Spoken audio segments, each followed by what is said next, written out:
रहती है और सीप में मोती रहता है।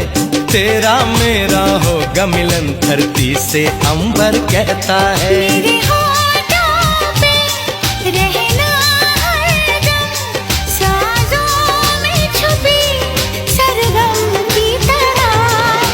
यार बदलना जाना मौसम की तरह, ओ मेरे यार बदलना जाना मौसम की तरह।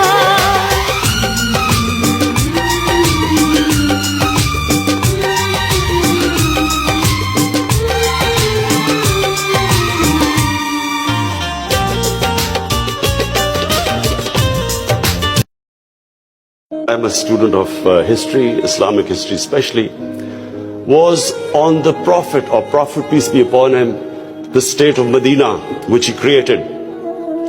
Now, why do I say the state of Medina? Because the state of Medina laid the foundation of one of the greatest civilizations in the history of mankind. The principles that found the foundation of the state of Medina is what for the next 700 years was the greatest civilization on earth. And what were those principles?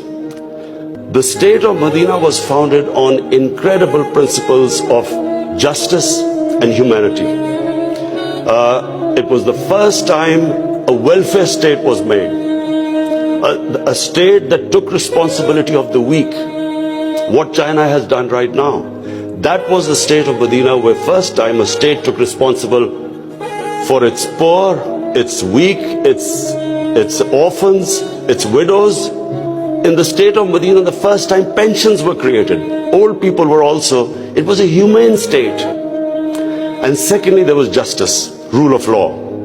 These were the two main things. And the third thing, the Prophet of Islam, peace be upon him, made seeking knowledge a sacred duty. The word was that even if you have to go to China to seek knowledge, you must. Those days going to China meant not coming back. So the emphasis on seeking knowledge. For the next 700 years, all top scientists were Muslims. And that was the state of Medina. It laid that foundation. And then the way minorities, other religious people were treated.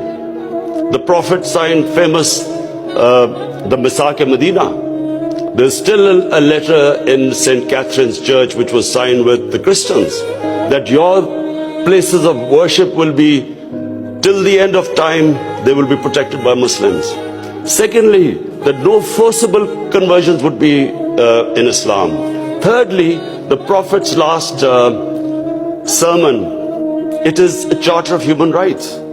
It's about how human beings are equal. So it was a humane state created, rule of law, emphasis on education, that led to the growth of Muslim civilization.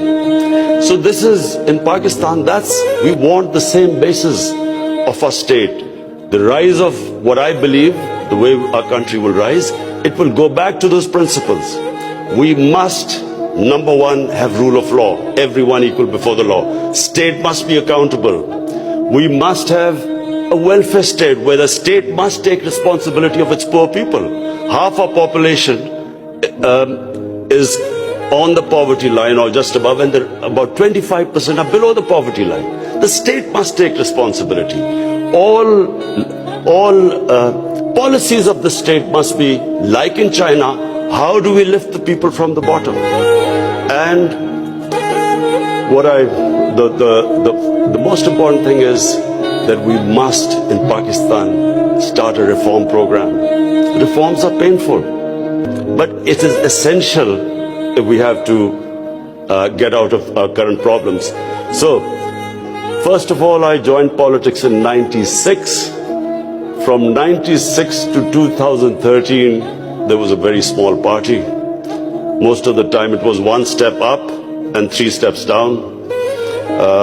The first election I contested, we were wiped out. Second election, 5 years later contested, we had only one seat.